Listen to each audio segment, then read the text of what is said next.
Muy buenos días a todos. Vamos a dar comienzo a este webinar de FAC. Soy el doctor Pablo Garófalo de Rosario, en nombre del Comité de Ecocardiografía e Imágenes Cardíacas de la Federación Argentina de Cardiología. Hoy vamos a tener la posibilidad de contar con 4 exponentes y referentes y expertos en el área de imágenes cardiovasculares. Realmente es un lujo tenerlo a todos y desde ya les quiero agradecer por anticipado a cada uno de ustedes. Se van a tocar temas realmente de vanguardia y de revisión permanente. Hemos querido darle calidad científica, aunque las exposiciones van a ser cortas, creo que van a ser muy fructíferas para todos. Va a estar con nosotros el doctor Lang de Chicago, el profesor Roberto Lang, el doctor Federico Ash de Georgetown, Washington, el doctor Juan Carlos López Matei del Hospital Anderson de Houston, y el doctor José Luis Zamorano de Madrid, España. Quisiera agradecer, antes de comenzar, los auspicios de la American Society of Echo, que nos dio auspicio para este evento, y al Hospital Ramón y Cajal. Y por supuesto a las autoridades de la Federación Argentina de Cardiología, que no por el apoyo. Antes de comenzar, brevemente les digo, va a haber una exposición de 15-18 minutos de cada expositor y luego 3 a 5 minutos de preguntas. Así que les digo a ustedes, si quieren preguntar, aunque vamos a estar muy acotados de tiempo, a su derecha abajo, donde dice chat, pueden enviar las preguntas. Así que bueno, me acompaña en este caso como coordinador el doctor Aldo Prado, también altamente conocido por nosotros en la Federación. Aldo es director de la diplomatura en imágenes de la Universidad Nacional de Tucumán y magíster de ultrasonido de la Universidad Nacional de La Plata. Así que bueno, bienvenidos a todos, gracias por estar. Le paso la palabra a Aldo, así comenzamos. Bueno, muy buenas tardes a todos. Muchas gracias a Pablo y al Comité de ECO por la invitación. La verdad que un placer compartir este webinar con speakers del nivel de lo que fueron convocados. Para no demorarnos más, vamos a comenzar con la primera presentación. La primera presentación está a cargo del doctor Roberto Lang. Lo más fácil de presentarlo a Roberto es que no necesita justamente presentación, pero a modo muy resumido, el doctor Lang es el director del Servicio de Imágenes No Invasivas del Hospital de la Universidad de Chicago, es expresidente de la Sociedad Americana de ECO, es un gran amigo de la FAC y creo que la mejor definición para presentarlo a Roberto es que es un gran maestro para todos los que tuvieron la oportunidad de pasar y ser fellows de su servicio. Así que muchísimas gracias, Roberto, por estar presente acá. Y vamos a comenzar con su presentación, que va a tratar del tema de transiluminación como una nueva herramienta en ecocardiografía. Gracias, Roberto. Bueno, muchísimas gracias. Un placer, gran honor estar acá con ustedes en estos tiempos con más incertidumbre y más complicados. Así que buenas tardes para ustedes, buenos días acá en Chicago, y tengo el placer, gracias a Aldo por la invitación, de poder hablar un poquito de 2 temas que hemos estado trabajando últimamente. Uno es la transiluminación y el otro es la aplicabilidad de la realidad virtual en la ecocardiografía. En 1953, Inge Edler hace las primeras demostraciones de la válvula mitral. Acá lo vemos al doctor Edler adquiriendo un eco. El eco se lo ve ahí en el estante como esa cajita negra, y estas son las imágenes que se obtienen sobre la válvula mitral. En el año 2007 es así como visualizamos a la válvula mitral, es decir que en unos casi 60 años hemos hecho en la ecocardiografía unos avances muy importantes. Los avances en la ecocardiografía tridimensional han sido en varios lugares. Los primeros que hemos visto son en la habilidad de cómo hacemos la adquisición de datos. Hoy podemos adquirir un dato en eco tridimensional en tiempo real que tiene una frecuencia que es bastante aceptable. Otra situación en la cual hemos hecho grandes avances es en la forma en la cual hacemos el análisis de los eco tridimensionales. Hemos visto un desarrollo muy importante de software utilizando la inteligencia artificial para poder hacer estos análisis. Donde todavía tenemos lugar para mejorar es en la forma en la cual visualizamos el eco tridimensional. Realmente todavía hoy en día vemos un eco tridimensional en una pantalla que es completamente chata, y para tener la ilusión de que uno ve un eco tridimensional, coloreamos y le ponemos sombras al data para poder imaginarnos que tiene un eco tridimensional. En este sentido, el año pasado se comenzó con lo que se llama la transiluminación, en la cual se introduce un haz de luz virtual dentro del dataset para poder, con la instalación de sombras, ver las diferentes estructuras. Y este es un paciente con un flail P2, en el cual podemos ver que con la transiluminación hacia su derecha podemos ver las roturas de las cuerdas tendinosas. Este es otro ejemplo de transiluminación en la cual vemos un marcapaso en el ventrículo derecho, pero importantemente con la manipulación de la data podemos ver el catéter cómo pasa a través de la válvula tricuspidia e impide la movilización de una de las valvas, y con lo cual se produce obviamente insuficiencia tricuspidia.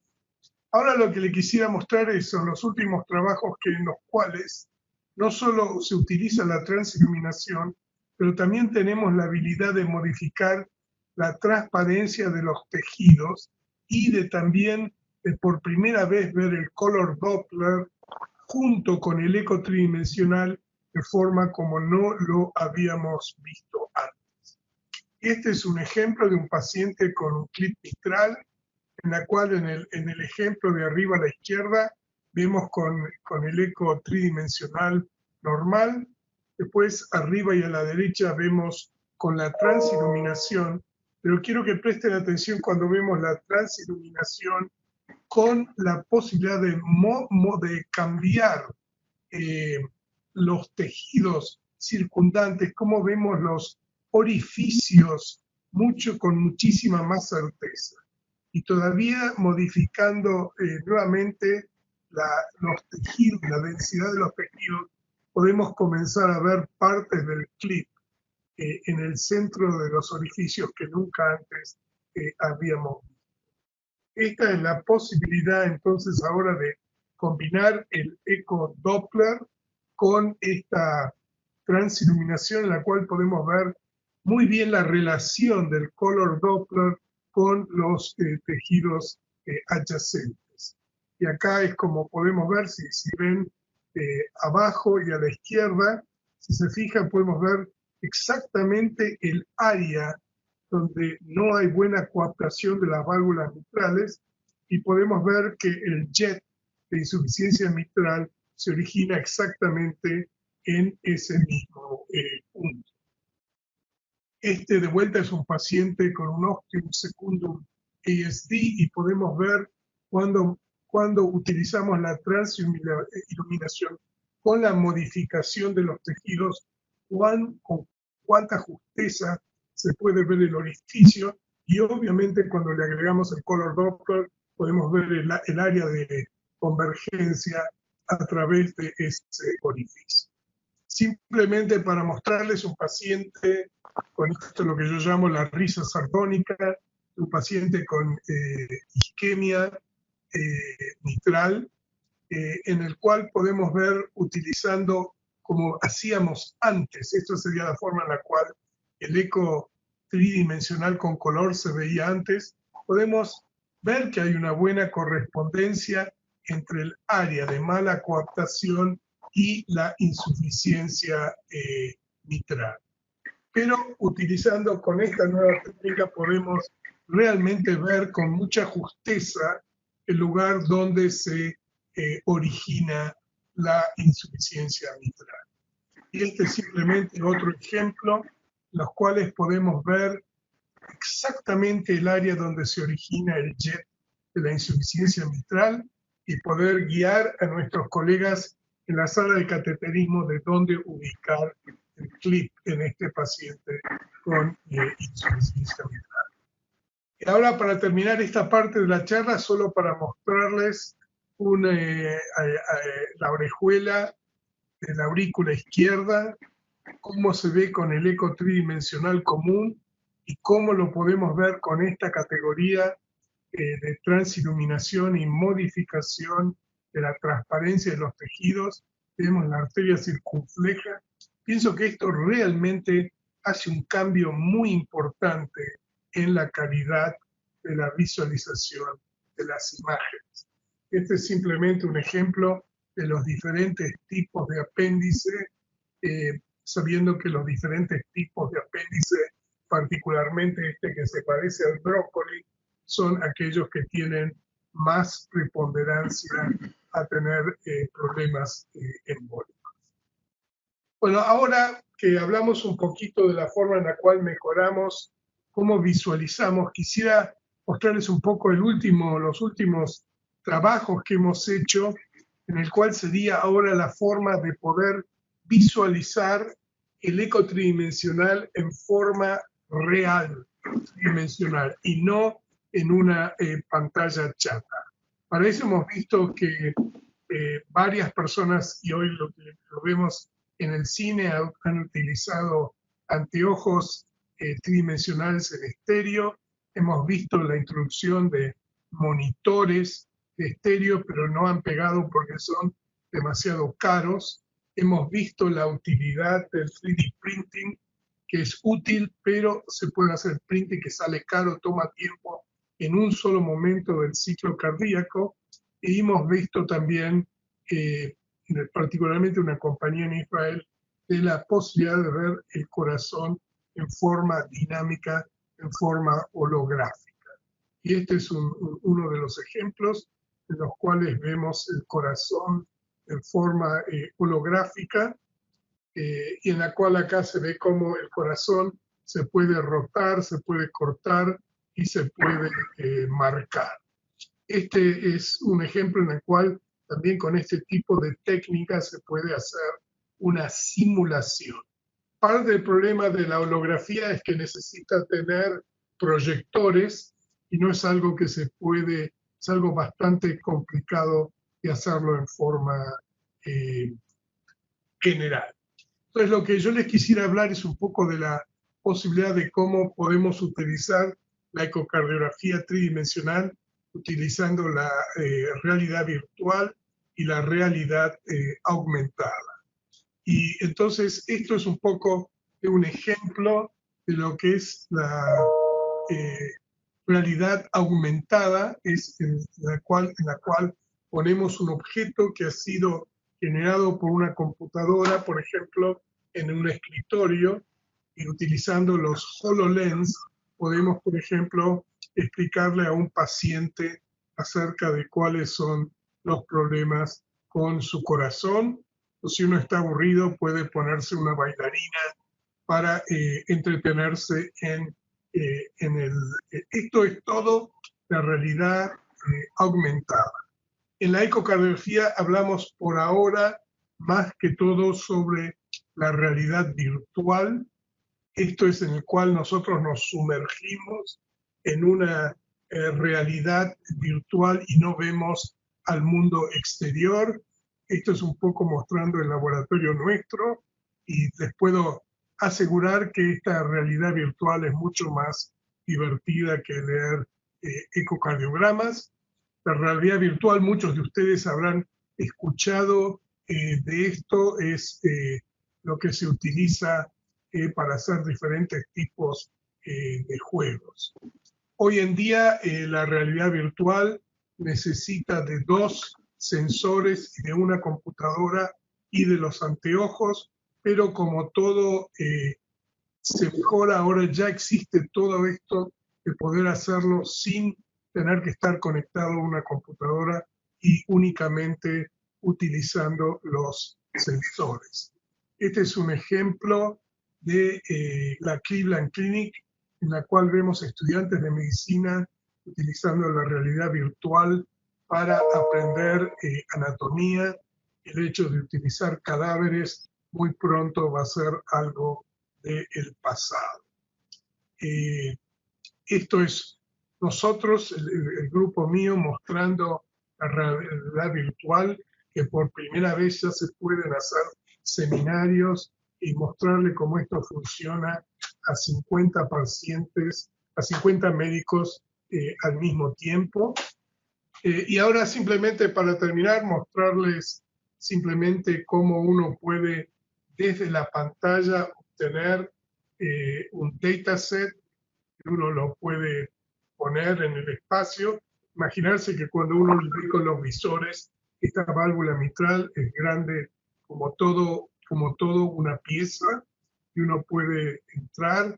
Esta es una válvula mecánica con 2 valvas, una de las valvas que no funciona bien, y abajo a la izquierda ven la manipulación que el operador está haciendo cuando está visualizando este dataset. Al entrar, por ejemplo, acá vemos los 2 músculos papilares. Estamos entrando en el ventrículo, uno puede hacer como un viaje al corazón, entrando a la aurícula izquierda y viendo ahí las valvas pulmonares. Y este es otro ejemplo de CT, que por el momento de tiempo lo voy a pasar. Pero ahora estamos muy interesados en hacer con esto simulación de todo tipo de procedimientos. Esta es el OS de entrada de la aurícula izquierda. Podemos hacer tipo de mediciones. Estas mediciones, como ustedes ven, son mediciones en 3D.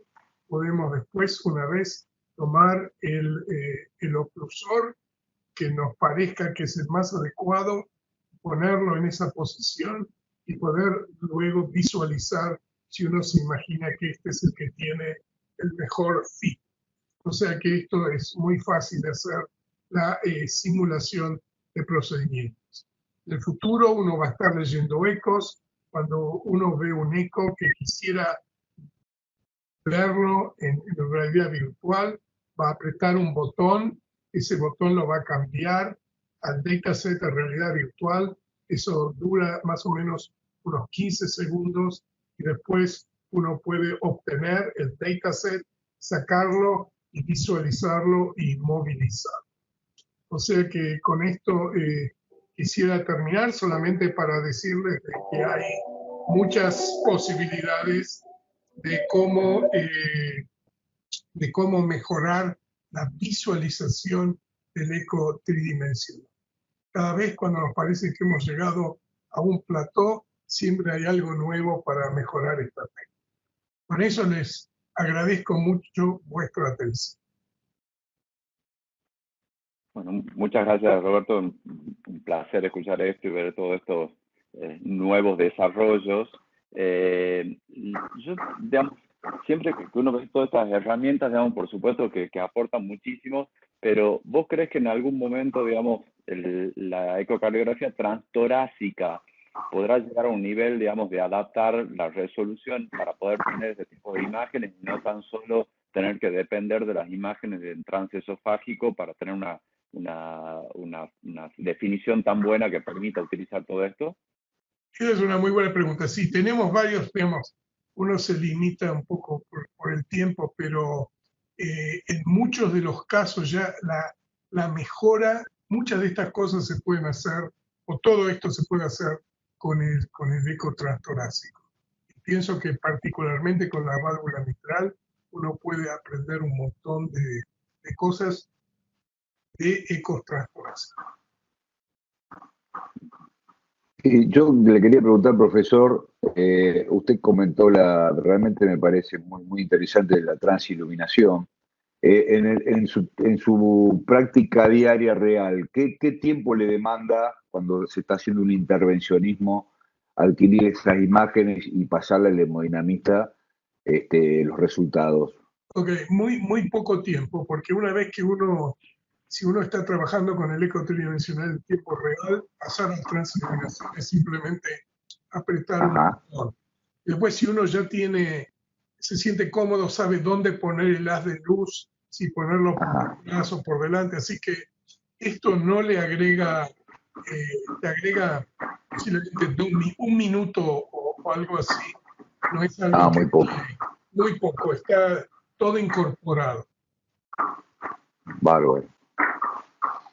Bueno, Aldo, Bien. ¿una pregunta? Bueno, digamos, sí, no, digamos, un poco en honor también del tiempo, podemos quedar, digamos, mucho tiempo preguntándole a Roberto, pero por una cuestión, digamos, de limitación que tenemos, y no hay otras preguntas, estoy viendo si hay alguna otra pregunta de la audiencia, pero no.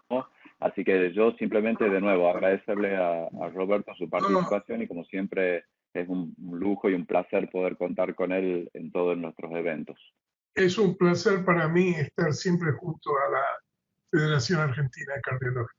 Un abrazo para todos. Muchas gracias, profesor. Gracias.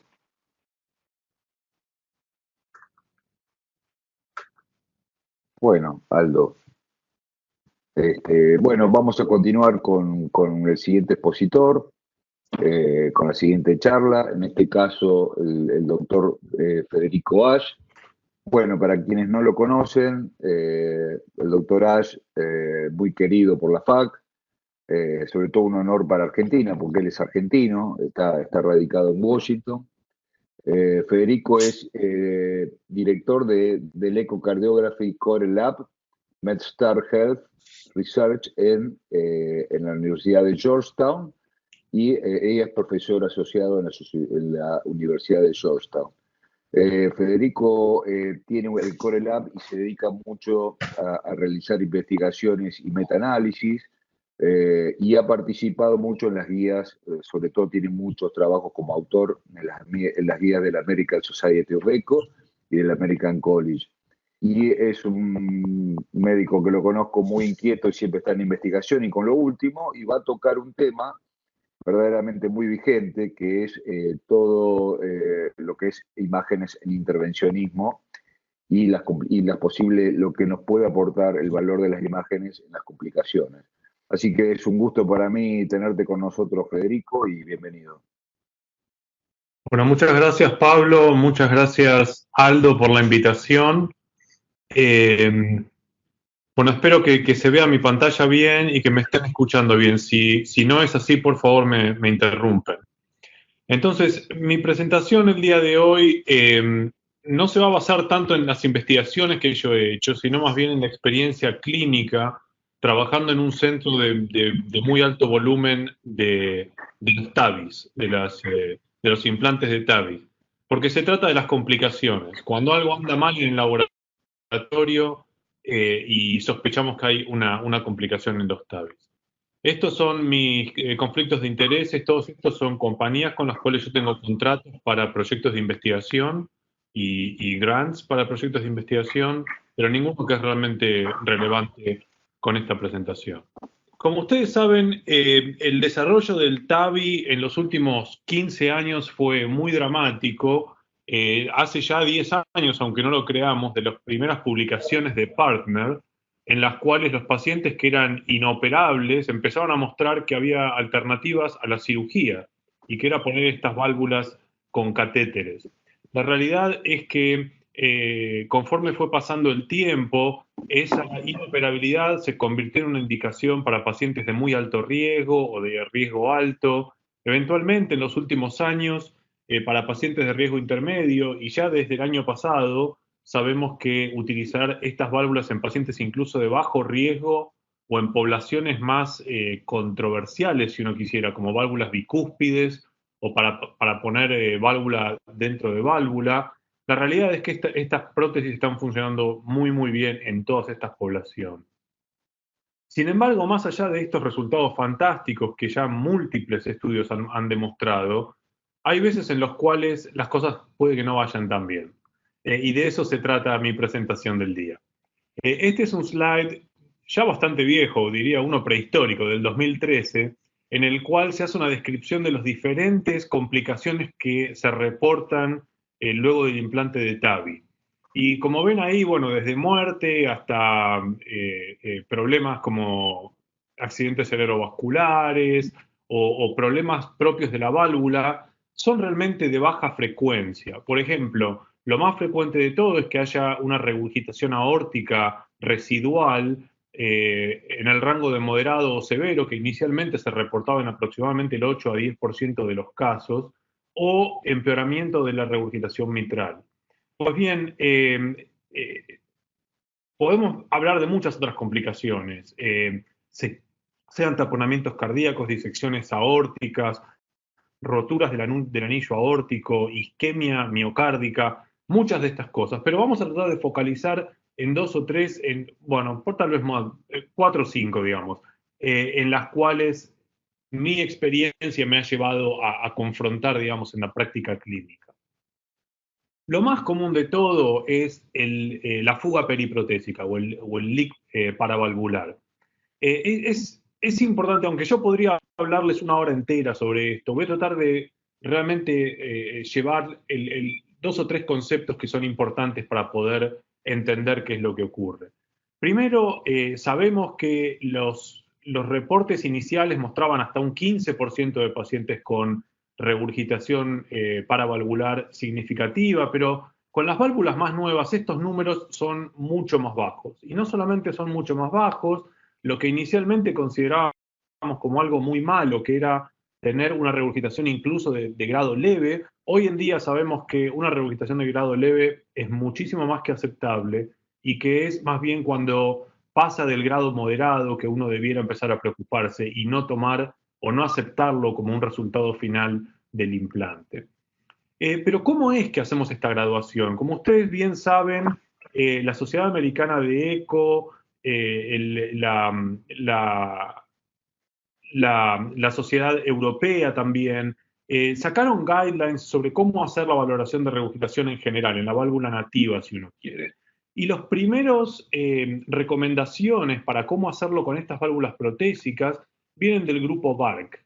Lamentablemente el grupo VARC puso sus guías muy basado en lo que es la válvula nativa. Y la válvula nativa, todos sabemos, parece un símbolo de Mercedes-Benz, en donde el único lugar en el cual uno espera que haya regurgitación es en el centro. Sin embargo, bien sabemos que una vez que tenemos un stent que trata de sostener esta válvula, como es el caso de los TAVI, pues en estos casos los orificios de regurgitación son a veces uno o a veces múltiples, pero en general son bien periféricos. Lo cual hace que estas valoraciones que pusieron las sociedades de eco para una válvula nativa realmente sean bastante poco relevantes o bastante poco certeras, si uno quiere. Lo que es importante es entender que, aunque utilizamos las mismas herramientas, las usamos o las valoramos de una forma diferente. Vamos a usar el Doppler color, vamos a usar el volumen regurgitante y vamos a usar incluso el flujo reverso en la aorta descendente. Pero lo importante es que nunca confiemos en uno solo de todos estos valores, sino que pongamos muchos de ellos y tratamos de entender cada uno de ellos para saber cuál de ellos en cada paciente será el de mayor valor. Una cosa que es importante es entender, cuando uno mira el color, que es lo que uno tiende a hacer, porque es más fácil y es lo más visual si uno quiere, uno trata de ver cuánto color hay en la pantalla. Pues bien, lamentablemente estos jets, que en general son bien periféricos, como muestran las flechas, en cuanto entran en el tracto de salida del ventrículo izquierdo, se abren como un abanico. Y entonces el color se muestra muy exagerado respecto a lo que es una válvula nativa o una válvula normal. Entonces es bien importante entender que uno debe hacer esa valoración no dentro del ventrículo o del tracto de salida, sino más bien a nivel de la interfase entre la parte más proximal del stent y la pared ventricular. Esto es un ejemplo en el cual, que de hecho lo saqué de las guías que nosotros escribimos hace ya 3 años, o publicamos hace ya 3 años, en el cual se hace muy gráfico cómo la regurgitación que es paravalvular es bien excéntrica y desde afuera viene hacia el centro, agrandando mucho la apariencia de ese color. Lo que ocurre es que si uno hace un eje corto, toma una imagen de eje corto y la hace muy dentro del ventrículo izquierdo, entonces va a haber mucho color y uno va a tender a pensar que esto es una regurgitación significativa, cuando en realidad, si uno lo toma realmente a nivel de la vena contracta, a nivel del orificio propio, entonces la regurgitación se va a ver mucho más pequeña. Y es este el lugar donde uno debiera hacerlo. Para poder valorar esto adecuadamente, es muy importante que cuando hacemos ese eje corto para valorar la circunferencia, empecemos a hacer lo que llamamos el sweeping, el barrido, desde el tracto de salida del ventrículo izquierdo hacia arriba, hacia la parte más distal del stent, si uno quiere, y elija exactamente dónde es que ese jet se origina. También uno puede hacer valoraciones de volumen regurgitante, aunque lamentablemente, como ustedes lo saben, esto requiere de muchas mediciones, cada cual de ellas puede tener sus propios errores, algunos se multiplican o se calculan en forma exponencial, de modo que realmente esto es muy complejo y cuando se trata de estas válvulas complica mucho. Sí, uno puede comparar el flujo a través del tracto de salida del ventrículo izquierdo con el del ventrículo derecho y marcar las diferencias y en base a eso, por ejemplo, hacer valoraciones del volumen regurgitante. O uno lo puede hacer combinando tecnologías de 3D, por ejemplo, y poder buscar exactamente cómo medir ese orificio y de hecho sumar el orificio 1 con el orificio 2 y después en base a la integral de velocidad se hace el cálculo de cuánto es el volumen que está regurgitando. Pero también es importante entender que uno puede utilizar el flujo de reverso, el flujo reverso en la aorta descendente. Un punto muy importante aquí es, normalmente nosotros valoramos que si hay flujo descendente flujo reverso en la aorta descendente, eso es un marcador de severidad. También tenemos que entender que esto es muy variable, particularmente en los pacientes añosos, en los cuales la aorta es está muy calcificada y tiene poca complacencia, de modo que hay veces en los cuales incluso vemos imágenes similares a lo que estamos viendo aquí, con el flujo diastólico reverso, aún en pacientes que ni siquiera tienen regurgitación aórtica. O sea, de nuevo, hay que entender que hay pros y hay contras, y que debiéramos poner todas estas valoraciones y determinarlo no basado en uno, sino basado en mucho. Y esto es realmente lo que las guías que el doctor Zogby dirigió y se publicaron en el 2019 tratan de hacer. Si hay muchos marcadores de leve, pues eso será una regurgitación leve. Si hay muchos marcadores de severo, pues entonces será severo. Y si no estamos muy seguros, pues entonces habrá que hacer algunas mediciones más cuantificativas, que bien sabemos en estos pacientes son extremadamente complejos. Pero la realidad es que hay veces en los cuales la regurgitación aórtica se escapa a las guías. La regurgitación aórtica puede ser de casos muy inusuales. Veamos este ejemplo en el cual claramente el TAVI debiera estar situado mucho más proximal, con una parte de ese TAVI dentro del tracto de salida del ventrículo izquierdo, pero ha embolizado o se ha movilizado, si uno quiere, hacia la aorta ascendente. Por supuesto que este es un caso que no funciona bien, es un caso que va a tener un monto de regurgitación paravalvular y central también significativo, como es el caso que estamos viendo.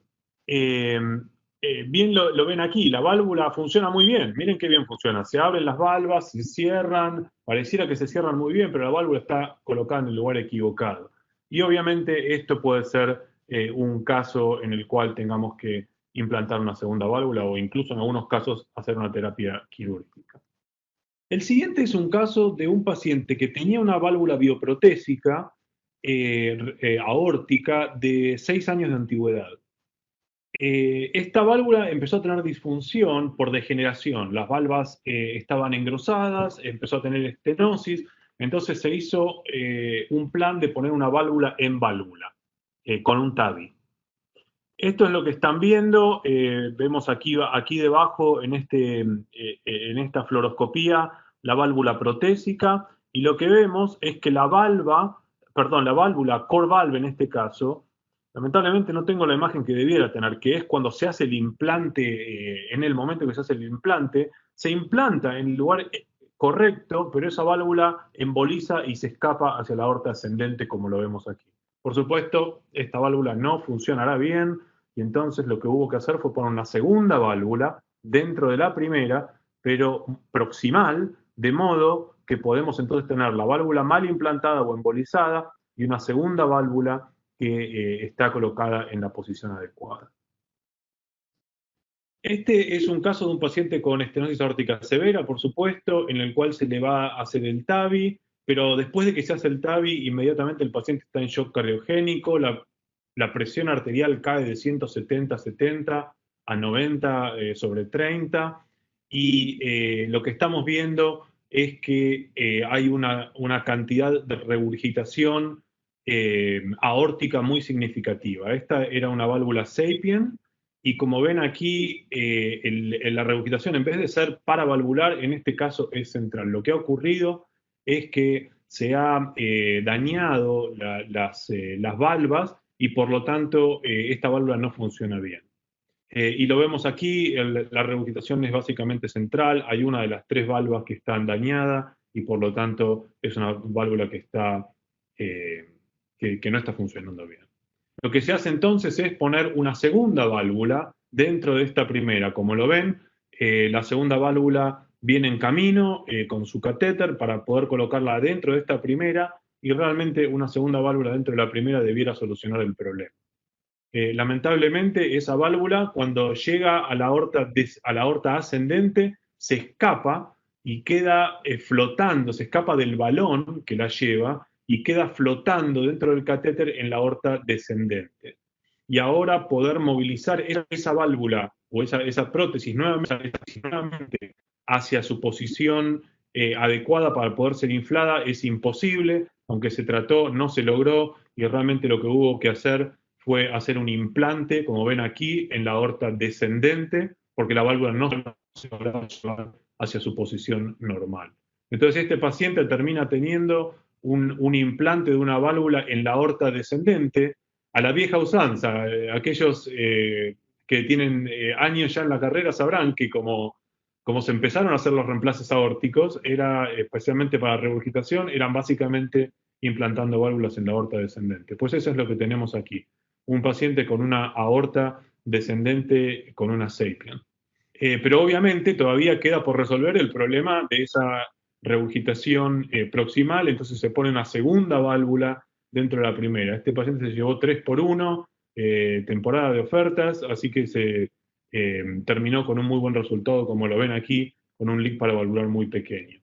Esto es un caso de derrame pericárdico ya terminando. Esto puede ocurrir sea porque el marcapaseo ha perforado el ventrículo derecho, o porque haya una rotura del anillo, como es en este caso. Miren este transesofágico con la imagen pre-implante y la imagen después de haberse implantado, y se ve como empieza a haber un ensanchamiento del anillo cuando el paciente empieza a estar hipotenso. Y lo vemos perfectamente en este eje corto, con todo este hematoma alrededor de la válvula. Este paciente tuvo lamentablemente un outcome muy malo. Lo que voy a terminar en los últimos 2-3 minutos es un par de conceptos.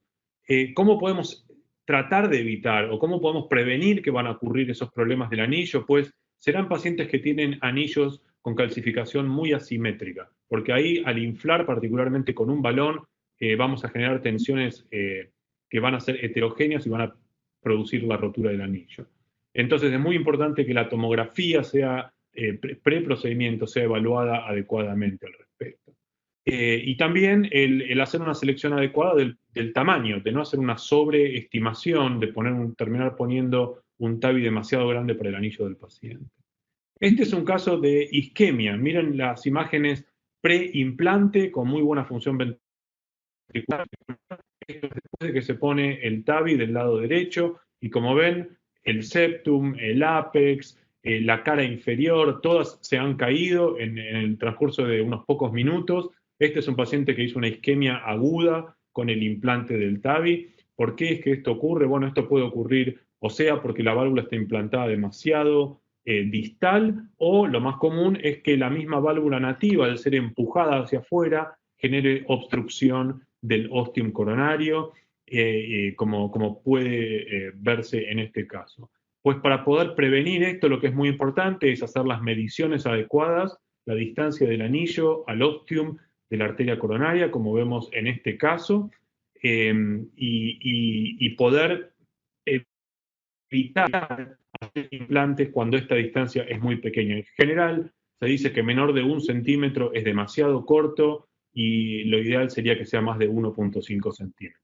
Y esto lo podemos hacer con un eco transesofágico, como mencionamos, o lo que es más frecuentemente hecho es con la misma tomografía preimplante poder hacer estas mediciones entre el anillo y la salida de la arteria coronaria izquierda. Lo último, entonces, strokes. Esto puede ocurrir, accidentes cerebrovasculares. Este es un caso en el cual hay un ateroma muy grande, los catéteres terminan dañando esta placa y esta placa puede terminar embolizándose en el cerebro, en las piernas o donde fuera. Y este es un caso en el cual se genera un coágulo o un trombo en el catéter cuando se está haciendo el procedimiento. Esto lo vemos bastante adecuadamente cuando no hay, bastante frecuentemente cuando no hay anticoagulación adecuada, y en general con solo darle un bolo de heparina este catéter se limpia, el trombo desaparece y podemos continuar con nuestro procedimiento. Entonces, para terminar, entonces, más allá de que el TAVI es un procedimiento muy establecido y muy seguro, existen casos en los cuales el paciente se complica y entonces es importante entender que la ecografía sea transtorácica o, en el caso de que el transtorácico no logra demostrarlo, transesofágico, nos ayuden a encontrar todas estas complicaciones que son responsables del shock, como estuvimos viendo en esta presentación.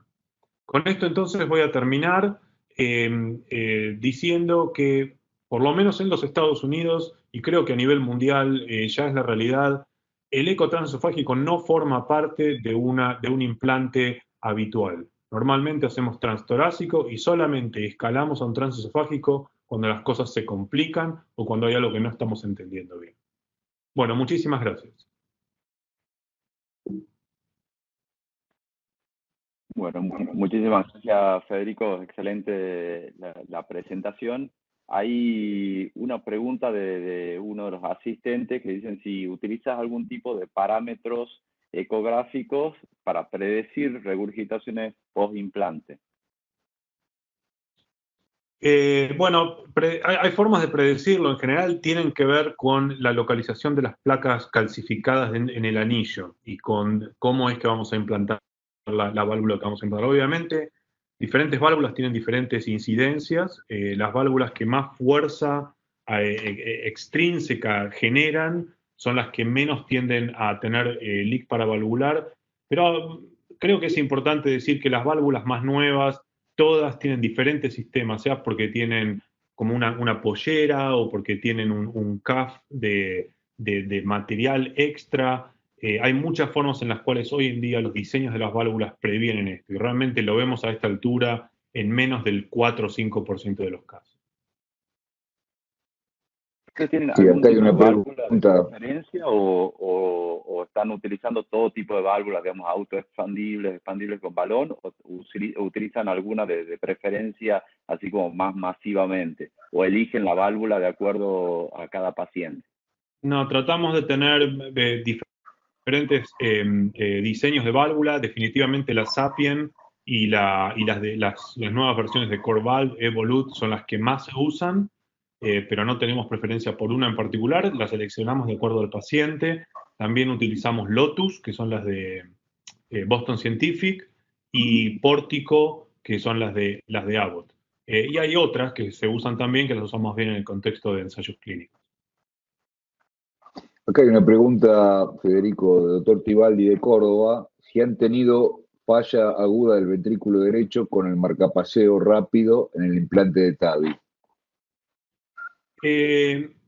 No una disfunción una disfunción ventricular derecha única, digamos. En general eso suele ocurrir en pacientes que ya tenían un ventrículo derecho con problemas. Pero sí, algunos casos hay. En general, el problema mayor con el marcapaseo es cuando hay perforaciones, para ser sincero. O la salida del marcapaseo a altas velocidades, porque cuando uno marcapasea a 200 por minuto o algo así, hay algunos de estos pacientes en general, los que tienen disfunción ventricular severa de inicio, que tienen mucho stunning, mucho atontamiento y les cuesta después salir adecuadamente, pero con un poco de soporte sale. Bárbaro. Acá hay otra pregunta. En estos pacientes que habitualmente tienen ventrículos hipertróficos, la frecuencia de seguimiento para ver la repercusión de la insuficiencia aórtica post-AVI a nivel de las cavidades izquierdas es igual en que la evaluación a las válvulas nativas. Supongo que no estoy entendiendo completamente la pregunta, pero sí, veamos a ver sí, si la puedo responder. En una válvula nativa uno no tiene por qué hacer un seguimiento muy estricto, salvo que sea significativa la regurgitación. En estas válvulas sí hay que hacer un seguimiento, pero la realidad es que si el paciente sale de la sala de hemodinamia con una cantidad mínima de regurgitación o incluso leve, ese paciente no va a tener problemas con el tiempo. Si no, lo que recomendamos es hacer un eco antes de que el paciente sea dado de alta y después hacer un seguimiento por ahí a los 6 meses y al año y después anualmente, como se hace con cualquier otra válvula protésica. Sí, una pregunta mía que me sorprendió, que hiciste hincapié que se puede hacer un trastoráxico durante el procedimiento. En la práctica nuestra, luego del implante inmediato de la válvula o del device de la liberación, ¿cuánto tiempo esperan para volver a evaluar la regurgitación? Esa sería una pregunta cortita. Y la otra es si el eco 3D transesofágico crees que te puede aportar algo más.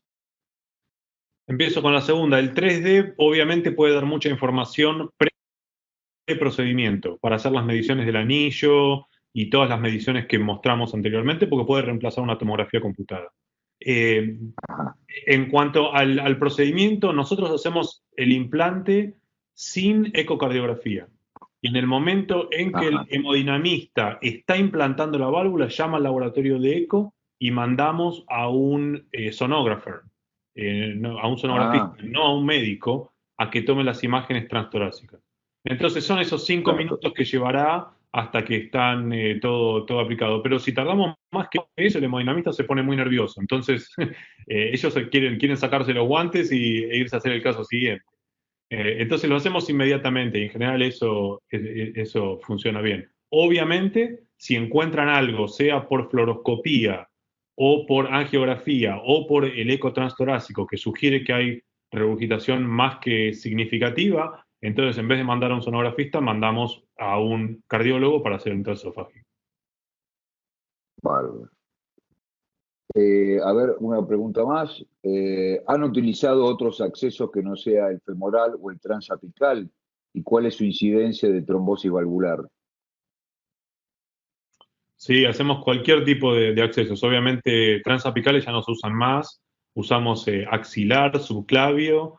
Y lo que estuvimos haciendo últimamente es algo que tal vez ustedes hayan visto, que es un transcava. Que en vez de hacer una punción arterial, hacemos una punción venosa femoral. Y subimos por la vena hasta la vena cava inferior y ahí hacemos una perforación a través de la vena a la arteria, a la aorta descendente, y ahí entramos en el sistema arterial. Y después, y tuvimos buenos resultados con eso. No voy a decir que está libre de complicaciones, pero en general termina teniendo un buen sellado tanto de la arteria como de la vena. O sea, sí, estamos haciendo todo tipo de approach. Pero el transfemoral sigue siendo el preferido. Claro. Incluso hicimos carótidas. Carótidas hemos hecho unos cuantos casos. Hacer una punción en el cuello, transcarótido directamente, que tiene un acceso muy fácil, porque primero es fácil accederlo y es fácil el implante. Lo que pasa es que le divierte mucho jugar con la carótida, pero los resultados han sido muy buenos hasta aquí, sin mayores complicaciones. Bueno, creo que la última pregunta cortita, Federico. ¿Cuál es tu experiencia en trombosis valvular tardía? ¿O se han visto pacientes con trombosis tardía o complicaciones de la válvula? Muchos, y como ustedes bien saben, Yo fui partícipe de los primeros reportes que se hicieron al respecto. O sea, yo trabajé mucho hace ya varios años con esto y vemos aproximadamente entre el 10 y el 15% de los pacientes tienen trombosis después de mes y medio o algo así. Nosotros en general lo miramos a los 30 o 45 días, pero no hacemos un análisis sistemático, no le hacemos una tomografía a todos los pacientes, solo lo hacemos en los pacientes en los cuales los gradientes parecen estar elevándose. Entonces lo comparamos al basal y si empieza a haber elevación de gradientes que no podemos explicar de otra manera, entonces buscamos con tomografía. No lo hacemos para todos los pacientes. Bárbaro. Aldo, ¿algo más? No, digamos, también nos quedaríamos charlando un rato, pero también por Sí. cuestiones de tiempo, lamentablemente, digamos, para continuar con los próximos expositores y no atrasarlos, tenemos que parar acá. Así que muchísimas gracias, Federico, por tu participación. Bueno, muchas gracias a ustedes y muchas gracias a todos los participantes por escucharme. Bueno, gracias, Federico. Muchísimas gracias. Gracias. Bueno, adelante, Aldo, ahora con tu próxima presentación del próximo expositor. Perfecto. Bueno, el próximo invitado es el doctor Juan López Matei. Juan es especialista en multiimágenes cardíacas, es profesor asociado de cardiología y diagnóstico por imágenes en la Universidad de Texas y el MD Anderson Cancer Center, donde es también codirector del servicio de radiología y es miembro del board editorial del Journal Cardiovascular MRI y del JACC Cardio Oncology. Al igual que los dos expositores previos, también es un lujo para nosotros contar con la presencia de Juan en esta presentación. Y la realidad es que el tema de él, si bien a veces parecen los temas de estas presentaciones como no relacionados, creo que el tema de cardio-oncología, que parece relativamente algo nuevo, la realidad es que en este último tiempo tuvo tanto auge y desarrollo que vale la pena escuchar a alguien con mucha experiencia en este tema. Así que muchas gracias, Juan, por tu participación y adelante con tu presentación, por favor. Bueno, pues muchas gracias a todos. Gracias definitivamente a la Federación Argentina de Cardiología, a Aldo y a todos los que han organizado esto. Muy contento de poder compartir con ustedes pues, la experiencia de nosotros. Pues realmente el tema que me corresponde es el rol de la resonancia magnética cardiovascular en la cardio-oncología. Y no tengo ningún conflicto de interés relacionado que sea relevante a la presentación. Pues básicamente nosotros empezamos, yo diría en el 2015, empezamos trabajando con MD Anderson y en conjunto con el Departamento de Radiología, y realmente antes de eso, pues realmente si miran acá, básicamente se están haciendo mucho menos de 10 casos quizá al mes en ciertos aspectos, pero cuando empezamos a colaborar aquí, que establecimos lo que se llama Cardiac Radiology Service, realmente pues hubo un aumento significativo en casos que estamos haciendo por año, y esto desafortunadamente en el COVID pues bajó significativamente, pero pues poco a poco va subiendo otra vez, pero hemos estado muy sorprendidos porque nosotros estamos en un centro de cáncer, y en un centro de cáncer específicamente un programa de resonancia cardiovascular, realmente pues nadie pensaba que iba a tener un crecimiento, ¿verdad? Porque el paciente realmente no está ahí por otra cosa que no sea su cáncer, pero pues realmente hay mucha relevancia en lo que hacemos en cardio-oncología. Y realmente cuando vimos nuestra experiencia en el 2017, pues la compartimos y tuvimos un comentario sobre ciertas anécdotas y situaciones, y pues realmente pudimos, con el apoyo de compañeros, de mis colegas y de todo el mundo, realmente pudimos empezar este servicio y pues realmente lo que me corresponde es mencionar las ventajas de resonancia magnética cardiovascular, que son las ventajas que todos sabemos, ¿verdad? Pero especialmente en cardio-oncología es muy importante la alta reproducibilidad en la cuantificación del FEBI, ¿verdad? Porque la fracción de lesión del ventrículo izquierdo pues realmente es bien determinante en las situaciones de cuándo debemos, o cómo debemos proceder a pacientes que van a recibir tratamiento por cardiotoxicidad o están recibiendo, o sea, y en ciertos aspectos a veces cuando hay limitaciones técnicas, la ecocardiografía realmente pues se queda corta. La caracterización tisular o la habilidad de poder evaluar para si hay algún tipo de proceso patológico en el tejido, ¿verdad? Como diagnosticar una miocarditis o una amiloidosis cardíaca, pues también es un problema que pues tiene una solución en el término de resonancia magnética cardiovascular. No hay limitaciones en ventana acústica, lo cual es conveniente para nuestros pacientes que a veces pues tienen una ventana difícil, múltiples planos tomográficos, alta resolución, y es un procedimiento realmente de bajo riesgo y muy favorecido por las guías de el uso apropiado acá del ACC. Vemos como las indicaciones que son relevantes para cardio-oncología, cuando la información es discordante en otras pruebas que se realizan, ¿verdad? Si no hace sentido con la clínica, pues la resonancia magnética pues, es necesaria cuando se están usando terapias cardiotóxicas. También evaluación para miocarditis o que es importante con el uso de los immune checkpoint inhibitors, ¿verdad? Que ahora se están utilizando cada vez más, la inmunoterapia. También evaluación de masas cardíacas y enfermedad pericárdica, que son enfermedades que no son extrañas en una población donde hay pacientes con cáncer recibiendo radioterapia y todo esto. Así que, pues, comenzando a hablar un poco sobre la evaluación de la función sistólica, sí sabemos que hay varios medicamentos tóxicos, ¿verdad?, que causan toxicidad al miocardio y que se ha reportado incidencia de falla cardíaca, y por eso es que, pues, favorecemos, ¿verdad?, el uso de evaluación de función sistólica de base y también para seguimiento, ver cómo el paciente le va en ciertas terapias como la antraciclina y los inhibidores de HER2. Y aquí podemos ver cómo, ¿verdad?, esto de las guías del ASC, principalmente por el doctor Roberto Lang, enseñando cómo se debe trazar el ventrículo y cómo esto básicamente determina mucho de lo que sucede en adición al strain, pero es importante pues que saber que en MRI la cuantificación es más volumétrica, o sea que no hay una asunción geométrica como tal, y entonces pues el ejection o la fracción de eyección del ventrículo izquierdo realmente es mucho más certera y ha sido validada, ¿verdad?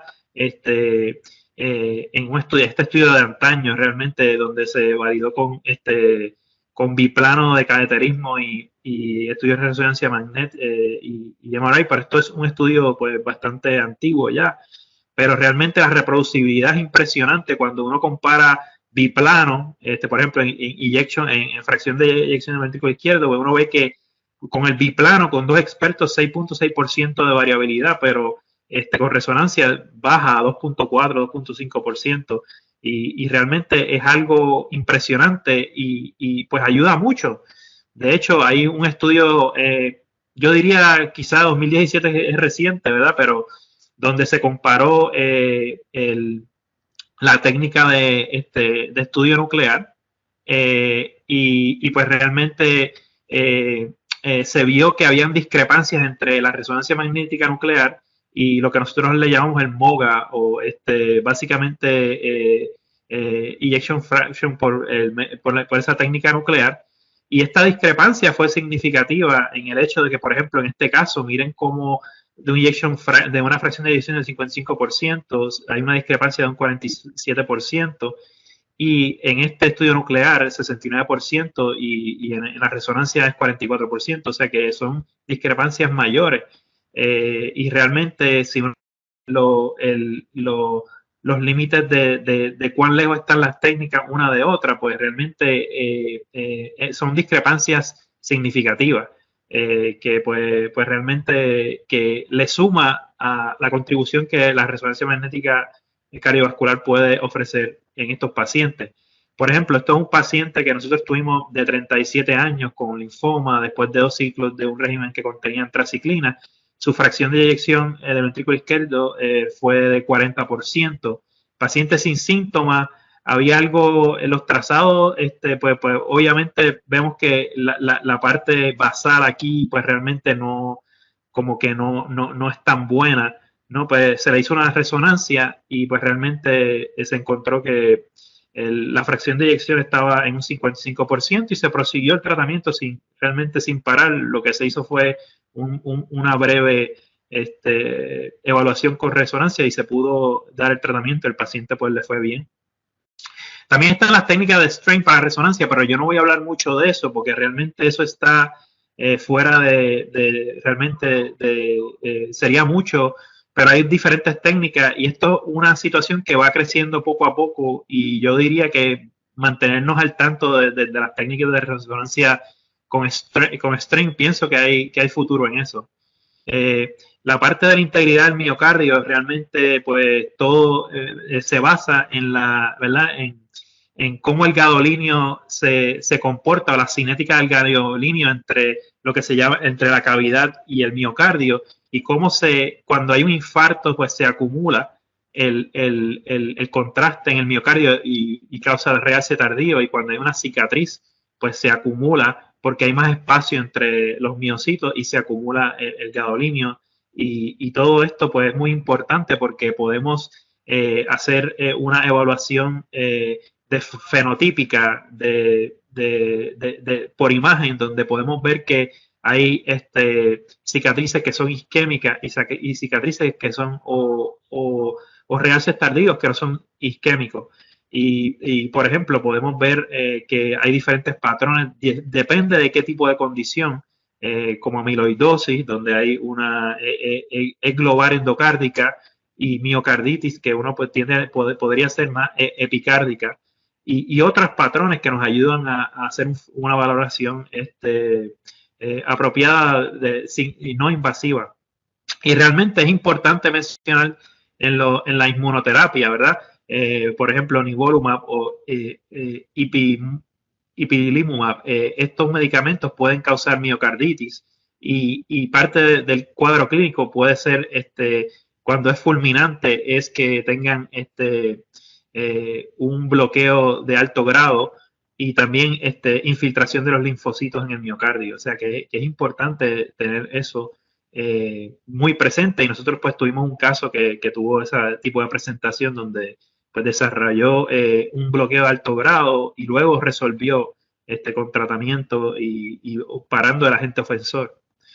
Pero la miocarditis, lo más importante para la resonancia magnética cardiovascular es que en T1, pues realmente aquí, como pueden ver, pues isointenso o del mismo intensidad que el miocardio. Pero en T2, como hay edema en el miocardio, pues es hiperintenso, como pueden ver, relacionado en relación al músculo esqueletal. El músculo esqueletal pues, realmente está mucho más oscuro y esto está mucho más brillante, pues eso es hiperintensidad, que es lo que uno ve como parte del cuadro de las imágenes. Y también uno ve, y aquí pues le puse un poco para ilustrarle bien la cicatriz al que no está familiarizado, pues esto pues son cicatrices donde hay necrosis de miocardio y con esas dos, donde si hay edema y hay fibrosis, realmente pues cumple criterios de miocarditis por resonancia magnética. Entonces, hablando de amiloidosis cardíaca, muy relevante el tema, especialmente la amiloidosis AL, ¿verdad? Que pues realmente se trata con quimioterapia. Es muy importante y trasplante de célula madre. Como podemos ver, la sensitividad y la especificidad, cuando tú comparas diferentes técnicas, pues realmente la sensitividad y la especificidad muy alta para diagnosticar amiloidosis cardíaca. Claro, para diagnosticar el subtipo, si es AL o ATTR, pues uno necesita realmente utilizar otras técnicas, pero para diagnosticar amiloidosis cardíaca, pues MRI es muy, muy certero, resonancia magnética cardiovascular es muy certero, y el patrón tiende a ser más como subendocárdico global. Y aquí, pues, para el que no está familiarizado, pues puede ver que le tracé las áreas acá. Pero no solamente eso, hay otras técnicas también que se utilizan para todo lo que es miocarditis amiloide, también sobrecarga de hierro en el miocardio, Fabry, que no tiene que ver con cardiología, pero también fibrosis difusa. Y como pueden ver, pues están las técnicas paramétricas, como lo que es el T1 nativo, T2, lo que se conoce como el extracellular volume fraction, que viene a ser la cantidad o cuánto espacio hay entre las células de fibrosis, o en el caso puede ser amiloide, y T2 y T2 estrella, que es más para hierro. Y con todas estas técnicas uno puede valorar qué tipo de cardiomiopatía no invasiva. Básicamente es como una biopsia virtual, ¿verdad? No invasiva. Y es muy importante estas técnicas, en especial el T2 estrella. El T2 estrella realmente es una de las técnicas que pues revolucionó el manejo de los pacientes de talasemia en Inglaterra, donde vimos una reducción en mortalidad por sobrecarga de hierro. Cuando ven entre los años del 95 al 99, bajó del 2000 al 2003 solamente con el uso bajó significativo, un 71% de reducción de mortalidad en estos pacientes, porque se estaban dejando llevar por los valores de T2 estrella.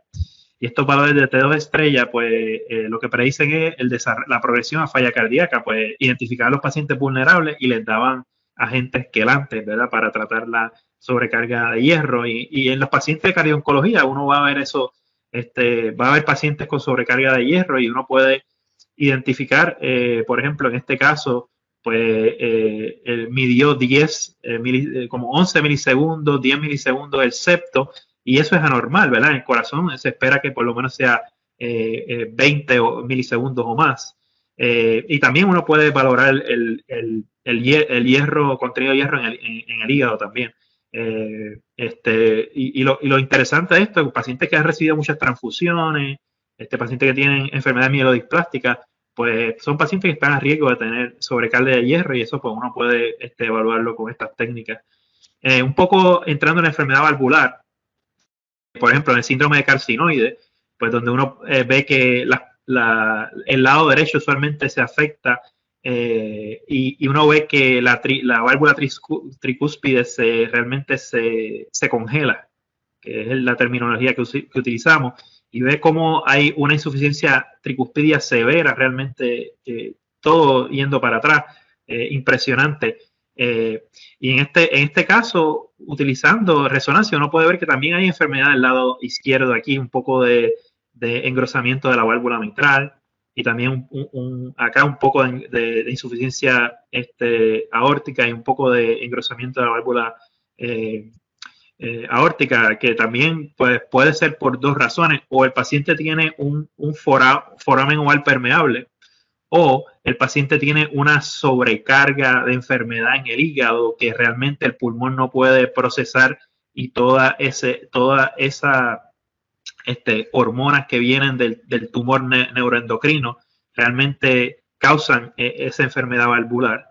Y no solamente enfermedad valvular, pero también causan fibrosis en el ventrículo derecho, como pueden ver, algo de real Z-taldillo acá, y mucho real Z-taldillo en el atrio derecho y en la válvula. O sea que pues realmente enfermedad carcinoide hemos encontrado mucha utilidad. Y este es un caso de un paciente de 50 años que tenía enfermedad severa, ¿verdad?, de carcinoide, y pues tuvo varias reparaciones de válvula. Tuvo una reparación de válvula tricuspidia, pulmonar, y hasta la aórtica también estaba afectada. Y pueden ver cómo el ventrículo derecho en este recuadro de posoperatorio pues luce más pequeño y mejor. Entonces, pues realmente aquí en comparación, esto fue antes de operarse. Miren el ventrículo derecho, miren el ventrículo izquierdo. Entonces, esto fue posoperatorio, pues realmente pues tuvo el ventrículo derecho mucho más pequeño, el ventrículo izquierdo pues, se fue contrayendo bien. Y este caso, este paciente, ¿verdad? Y lo impresionante de estos pacientes es que pueden tener mucha enfermedad de hígado, donde cuando un cirujano en el pasado veía una enfermedad metastásica de hígado, no lo voy a operar, ¿para qué? Pero estos pacientes pueden tener una sobrevida de 5 años, o sea que realmente en este fue el caso, ¿verdad? Este es la tomografía computarizada del hígado enseñando las lesiones, y esta es la resonancia acá, donde pueden ver el reemplazo de la válvula aórtica y pulmonar, y realmente el paciente pues mejoró mucho en síntomas. Y parte del racional de por qué utilizar la resonancia magnética cardiovascular no solamente es para ver qué bonito se ve la válvula, realce tardío, eso no va a cambiar el manejo, pero realmente la insuficiencia pulmonar se puede cuantificar mucho mejor. La función del ventrículo derecho se puede caracterizar mucho mejor y saber qué tan grande está el ventrículo, qué tanto está contrayendo el ventrículo, y todo eso pues definitivamente ayuda en el diagnóstico clínico. También está la enfermedad de válvula por radioterapia. En este paciente que recibió radioterapia y tuvo una estenosis aórtica, realmente tuvimos problemas con el eco, no pudimos conseguir un buen ángulo, pero tenía una área valvular de 0.8 centímetros al cuadrado, y pues realmente eso ayudó. Y también este paciente tenía realce tardío en esta parte de la pared inferior, donde no era isquémico. O sea, nosotros pensamos que puede ser o relacionado con la radioterapia, o sabemos también que pacientes con estenosis aórtica severa pueden tener realce tardío, y eso también pues, nos dice que no es un buen pronóstico para ellos. Para las masas cardíacas, realmente aquí podemos ver lo útil que es la resonancia. Aquí hay un tumor en el atrio derecho. Y entonces podemos ver, mi excusa es que está un poco, mi tarjeta de video no me permite realmente ponerle el full presenters view, o sea que estamos aquí, vamos a ver si se porta bien ahora. Juan Carlos, ¿me escuchás? Sí, aquí bueno, ya estamos casi en tiempo, Juan Carlos. Ok. Así que si podemos... Claro, pues nada, lo importante para masas cardíacas es caracterizar tumor o trombo, ¿verdad? En este caso, para ir un poco más rápido, pues este paciente tiene una hiperintensidad en T2, o sea, eso usualmente es tumor, y también tiene una perfusión importante, o sea que eso es tumor, eso era un sarcoma. Entonces, este otro caso que les iba a presentar realmente, pues, trombo se puede caracterizar con el realce tardío, donde está completamente negro, o sea que esto pues es un trombo con una cicatriz acá. Y esa es la utilidad de resonancia magnética. Así que cerrando, pues realmente pues nosotros en un centro terciario de cáncer hemos visto muchos eventos favorables en pacientes para la indicación de cardiomiopatía, donde 43% de los pacientes pues de esos 68 tuvieron cambio en diagnóstico, y los otros tuvieron cambio en tratamiento también. O sea que realmente es una técnica importante en cardio-oncología, y agradezco a todos por su tiempo. Gracias, y estoy disponible para alguna pregunta. Bueno, muchas gracias, Juan. Digamos, un gusto enorme que hayas compartido esto con nosotros. Lamentablemente por una cuestión de tiempos estamos un poco retrasados, así que vamos a seguir con la siguiente presentación. Te agradecemos mucho nuevamente desde el Comité de Imágenes de la PAC y de la Federación Argentina de Cardiología por participar en este webinar. Seguramente no será el último, ya te convocaremos para próximos eventos, así que muchísimas gracias. Gracias. Bueno, continuando ya ahora es así con el último invitado. Es un honor para mí y una alegría contar con el doctor José Luis Zamorano. No necesita mucha presentación, pero bueno, voy a hacer un breve resumen.